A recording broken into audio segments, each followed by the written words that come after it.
Assalamu good day, students. I hope you are all fine and doing great. Our today's topic of discussion is continuation of discussion of structure levels of proteins. हमने last video में बच्चे primary structure की बात की थी. अब हम secondary tertiary quarter structure की बात करेंगे. अगर आप लास्ट वीडियो कंसल्ट करेंगे तो वहां पे मैंने मेंशन किया है कि प्रोटीन किसी भी लेवल पर हो, बेशक सेकेंडरी पे हो, बेशक टर्शियरी पे हो, बेशक क्वार्टरी पे हो, उसने पहले पास ऑन प्राइमरी को ही करना है. और कोई भी प्रोटीन वो अपने प्राइमरी स्ट्रक्चर में नहीं रहती. देन वो क्या हो सकते हैं, अटेन करती है सेकेंडरी स्ट्रक्चर, टर्शियरी या क्वार्टरी स्ट्रक्चर. अब जब हम सेकेंडरी स्ट्रक्चर की बात करते हैं ना, तो बेसिकली दो फॉर्म में हो सकती है. वो अल्फा हेलिक्स की फॉर्म में हो सकती है या प्लीटेड शीट हो सकती है. मैं आपको ना डायग्राम शो करता हूँ, वहां से कुछ ज़्यादा क्लियर हो जाएगा. अब ये जो सबसे पहली डायग्राम है ना, ये प्राइमरी स्ट्रक्चर है. ये देखें लीनियर शेप है, सीधी सीधी पॉलीपेप्टाइड चेन है, जिसे हम primary structure chain of amino acid भी कह सकते हैं. क्लियर है. अब यही आगे जाती है सेकेंडरी स्ट्रक्चर में. अब सेकेंडरी स्ट्रक्चर की दो ऑप्शन हैं. एक है बच्चे क्या हो सकते हैं, अल्फा हेलिक्स, दूसरा है बीटा प्लेटेड.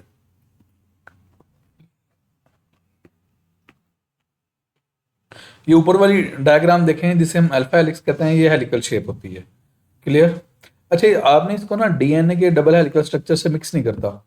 उसमें पता क्या, दो हेलिकल चेन्स होती हैं, पॉलीन्यूक्लियोटाइड चेन्स होती हैं. यहाँ पे पॉलीपेप्टाइड चेन है लेकिन सिंगल है और हेलिकल फॉर्म में है. और दूसरी जो आपकी क्या से कहते हैं प्लेटेड शीट्स हैं, ये भी आपको क्या हो सकते हैं प्लेटेड शीट आपको नजर आ रही होगी सेकेंडरी स्ट्रक्चर में. क्लियर. ये प्लेटेड शीट है. ये दोनों के दोनों आपके बच्चे क्या है, सेकेंडरी स्ट्रक्चर है. क्लियर है. अब इसको देखते हैं, हम रीड करते हैं. इन मैनी प्रोटीन्स फोल्डिंग और coiling patterns occur within a polypeptide chain. हाँ ठीक है, फोल्डिंग हो सकती है, काइलिंग हो सकती है, लेकिन फोल्डिंग और काइलिंग से पहले या तो हेलिक्स की फॉर्म में जाएगी या प्लेटेड शीट की फॉर्म में जाएगी. This structure is called secondary structure. Coiling of a polypeptide chain results in alpha helix while folding makes up beta pleated. Beta pleated भी हम कहते हैं. अगर आप फेडरबोर्ड की बुक ओपन करेंगे तो वहां पे बीटा प्लेटेड शीट ही लिखी हुई है, इसलिए मैं बीटा प्लेटेड बार बार बोल रहा हूँ. तो प्लेटेड शीट भी कह सकते हैं या बीटा प्लेटेड शीट भी कह सकते हैं. That is up to you. Both the structures are maintained by hydrogen bonds. अब इन दोनों स्ट्रक्चर्स में क्या होता है, हाइड्रोजन बॉन्डिंग होती है. ये जो आपको डॉटेड लाइन शो की गई है ना इस डायग्राम में, ये जो अल्फा हेलिक्स है वो हाइड्रोजन बॉन्ड्स हैं. और ये बीटा प्लेटेड में भी देख लें, ये जो आपको डॉटेड लाइन ब्लू से शो की गई है ना, this is the hydrogen bonding. Clear.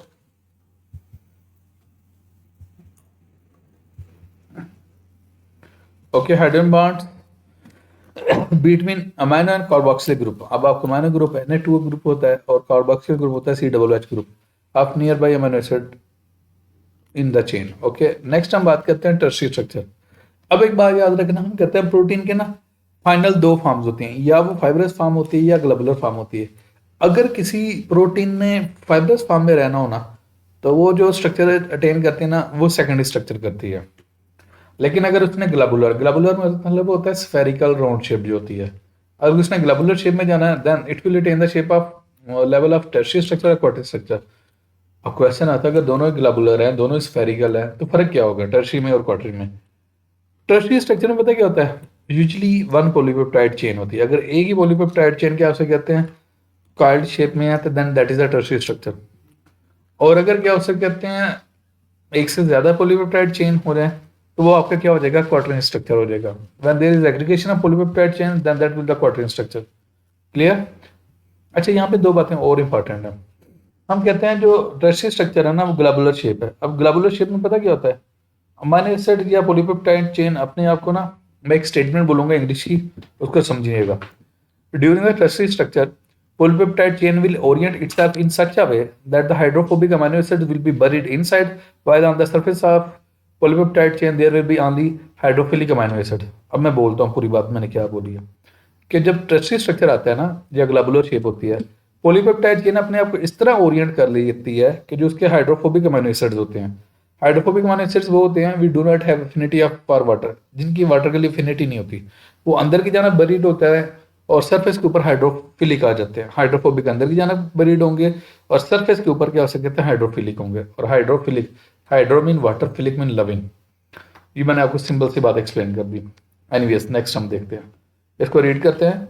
When the secondary structure further folds up and gets a complicated globular shape, मैंने ग्लोबुलर राउंड शेप की बात की है, स्फेरिकल शेप की बात की है, it is called a tertiary structure of protein. वो प्रोटीन का क्या होगा, टर्शियरी स्ट्रक्चर होगा. मैं आपको डायग्राम से शो कर देता हूँ. ये बच्चे आपका टर्शियरी स्ट्रक्चर है। अगर आप देखें इसमें एक ही पॉलीपेप्टाइड चेन है, क्लियर।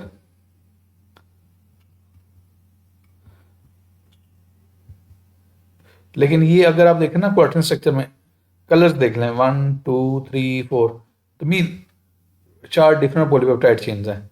आप इसे कह सकते हैं एग्रीगेशन ऑफ टर्शियरी स्ट्रक्चर। क्यों?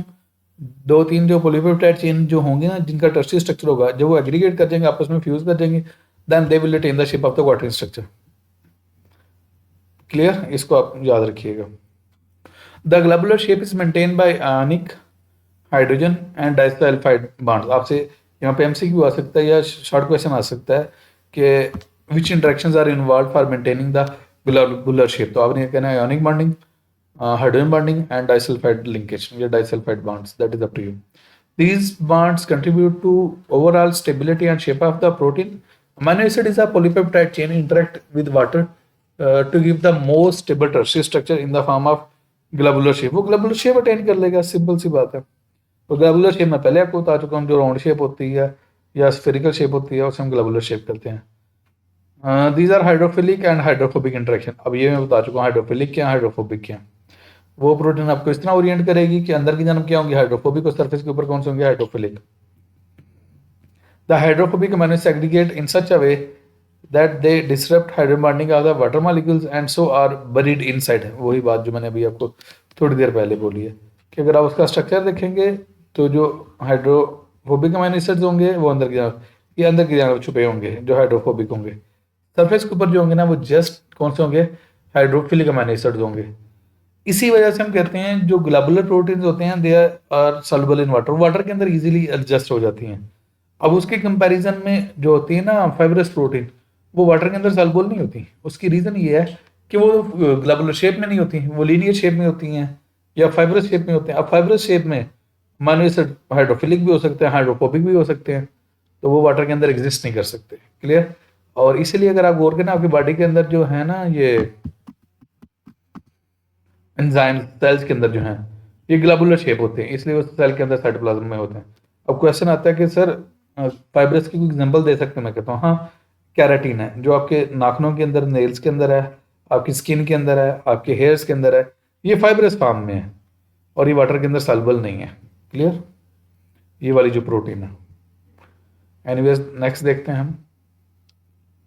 At the same time hydrophilic amino acids turn out towards the surface of water. Clear? Next is the quaternary structure. अब quaternary structure पहले आपको जस्टिफाई कर चुका हूँ कि क्या हो सकते हैं जो पॉलीपेप्टाइड चेन्स हैं, जब टर्शियरी स्ट्रक्चर एक से ज़्यादा आपस में कंबाइन कर जाते हैं, the resultant structure is the quaternary structure. Quaternary structure when two or more polypeptide chains with tertiary structures are held together by hydrophobic interactions, hydrogen bonds and ionic bonds, they form most complex proteins. वो most complex proteins बनती हैं। सीधी सी बात है, जब एक से ज़्यादा polypeptide chains आपस में इन्वॉल्व होंगी तो मोस्ट कम्प्लेक्स प्रोटीन्स ही बन जाएंगी ना। क्लियर है? अच्छा, नेक्स्ट हम इसको देखते हैं this aggregation of tertiary structure. तो मीन वही प्रोटीन या वही पॉलीपेप्टाइड चेन जिन्होंने टर्शियरी स्ट्रक्चर अटेन किया है, जब वो दो या दो से ज़्यादा आपस में एग्रीगेट कर जाएंगी तो वो क्या से कहते हैं क्वाटरनरी स्ट्रक्चर अटेन कर लेंगी। क्लियर? तो टेक्निकल डिफरेंस याद रखिएगा, टर्शियरी स्ट्रक्चर में एक पॉलीपेप्टाइड चेन होती है, क्वाटरनरी स्ट्रक्चर में एक से ज़्यादा पॉलीपेप्टाइड चेन्स होती हैं। Clear? Makes the quaternary structure of protein. Clear? यहाँ तक हमारा ये टॉपिक कंप्लीट हो गया। ओके बच्चे, you have any sort of question then you can ask in the comment section. और आप अपने क्या उसे कहते हैं फ्रेंड्स को और जो क्लास फेलोज को उनको क्या उसे कहते हैं प्रमोट करें हमारे channel. Thank you for your cooperation.